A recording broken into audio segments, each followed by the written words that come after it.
So this is statistics, or no, what are we in here? Generalized linear models with examples in R. Book there. We're chapter 3, question 3.23. And here it is right here. Again, we'll just go through each question as we come to it. But we're looking at a data set called Gopher. And, kind of tells you a little bit about what Gopher is right there. Okay. So the first thing you need to do is to install and load the GLM's data package, then call up the Gopher dataset, which is in that package. And here I'm calling it D, and we'll just get a quick look at the first few rows of Gopher. Okay. So this is the dataset here. Okay. We'll look a little bit more in detail at the dataset in just a moment. But first, we'll go to question 1, which is that we're supposed to plot the mean clutch size against temperature and I'm pretty sure I must have misspelled that. But whatever this particular variable is here. And they correspond to temp and evap here. Okay, so we'll just plot this here. So we have our two plots. We're supposed to comment on the relationships. I don't know. So they both seem to be kind of linearly, roughly linearly related to clutch size, positively correlated, and maybe a little bit heterogeneous. And then also I kind of noticed that their slopes are similar, and so that comes into play a little bit later, because we'll find out that just like in question 3.22, we will deal a little bit with multicollinearity. Okay. So now in part 2 here, we need to explain why a weighted linear regression model is appropriate. Okay.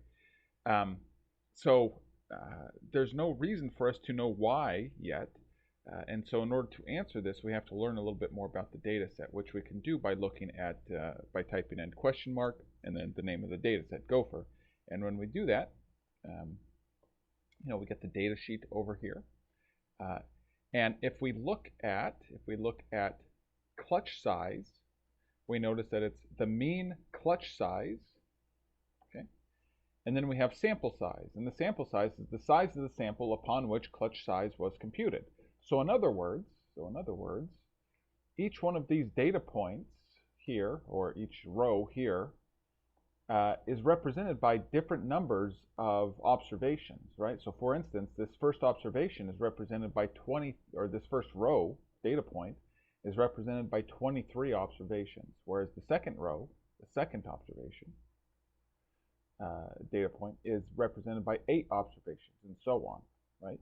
So in other words, there is more evidence for clutch size 8.2 than there is for clutch size 6.5. And so we want to weight, if we're going to do analysis on this, we want to be able to somehow account for the different amount of evidence with each data point. Okay, so that's the answer to number 2. And in part 3, we actually perform a weighted regression. Okay, so to do that, we just use our regular LM function, and then we add this argument here called weights, and we use the variable sample size. Okay? And so when we run that, we get our, we run the regression and call up the summary for that function, and we get this. And so now we're asked to, perform t-tests and comment. So the summary function performs the t-test for us, and it seems that neither evap nor temp are particularly important in determining clutch size. Okay. Now, part 4 takes a little bit of a detour, so we're going to come back to our observation here that neither evap nor temp seems to be particularly important. But first, the detour. Okay, so we're supposed to compute an ANOVA table for the fitted model and comment. Okay, so I'm just running ANOVA and then the model here, and we see that we have evap has a p-value that is very, very low, whereas up here evap does not have a value that's very, very low. Okay, and then so what's going on here And we start to get a clue if we notice that the p-value for temp is the same in both, in the ANOVA as well as the summary of the regression. Okay. Now, if you're not familiar with this feature or bug, depending on how you look at it, of R, the ANOVA function does something. It does a lot of things different, but it does one thing that is important differently than just normal regression. Okay, and so to kind of get at that, I'm going to rerun the model, but now I'm going to flip the order in which I am entering the predictor variables. Okay, whereas up here it was evap plus temp, here I'm doing temp plus evap. Okay, so now when I run that, okay, so first with the summary, you can compare this to the summary of the previous model and notice that it's basically identical except for these two rows have been swapped. Okay, but now look at the ANOVA. Whereas ANOVA in the first model had all of a sudden the p-value for evap was drastically different. Okay. Now the thing that is drastically different is temp. Okay. But the p-value for evap is the same as the regression. Okay, so what's going on here? The important thing with ANOVA versus regression in R is that with the regression calculations, when I call up summary on the regression, it has calculated the coefficients and the p-values and so on and so forth simultaneously for each of the variables. Okay. Now that is in contrast to what ANOVA does. ANOVA is making its calculations here sequentially. Okay. So in the first model here, ANOVA is first calculating, making, its calculations here for evap and then for temp. Oops, what happened there? And what that effectively does is when it goes to do the second variable, it has already controlled for the first variable. But the first variable, its calculations were not controlled for the second variable, right? And this is why the second variable has the same p-value as the regression, okay? But not for evap, because again, whereas in the regression, evap is being controlled for, or temperature is being controlled for, and in the ANOVA, that is not happening. Okay, so you get different results, and that's probably something that has screwed up a lot of people over the years. Sometimes there's reasons to use sequential. It's called sequential sum of squares, but I guess in my experience, it's very rare. Okay.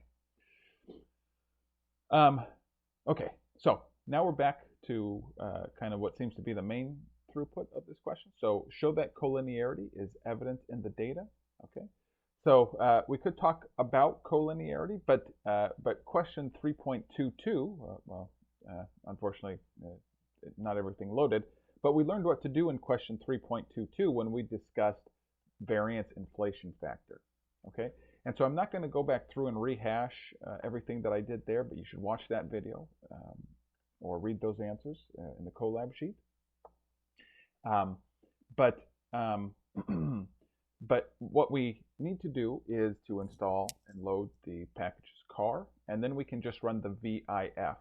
And the VIF stands for variance inflation factor. And so when there is collinearity among predictor variables, then the VIF score goes up. Now here we see that they're both about 7.5.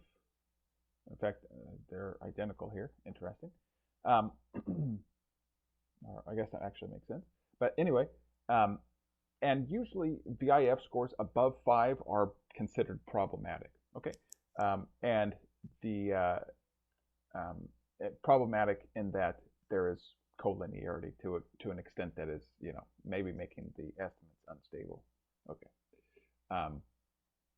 just I guess out of interest here, let's run the regression with just one or the other.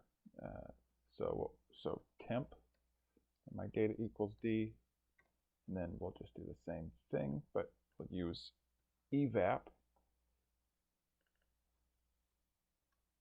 And I suspect that these p-values will be significant in both cases, which is in fact the case, right? So once we get rid of the collinearity, now all of a sudden we see, that the two coefficients seem very important when considered alone. Okay. Okay, finally, so perform a diagnostic analysis. Be sure to test spatial independence by plotting the residuals against latitude. Okay, so we've done this a lot in this chapter. So we can get into more depth, but I am just going to use the plot function on the model. And then because it wants us to plot the residuals against latitude, I'm going to take the studentized residuals and plot it against latitude and look for the correlation among the two. So we do all that. So let's look at the second part first. So we see that the correlation is very, very weak, and that is borne out in plotting the residuals against latitude. If we look at the diagnostic plots here, we see that there's probably a couple of outlier or heavily influential observations here, and that we might not be doing a great job of fitting the data with our linear model, with our normal linear model here. So, but don't know what else to say besides that, so we'll call that good.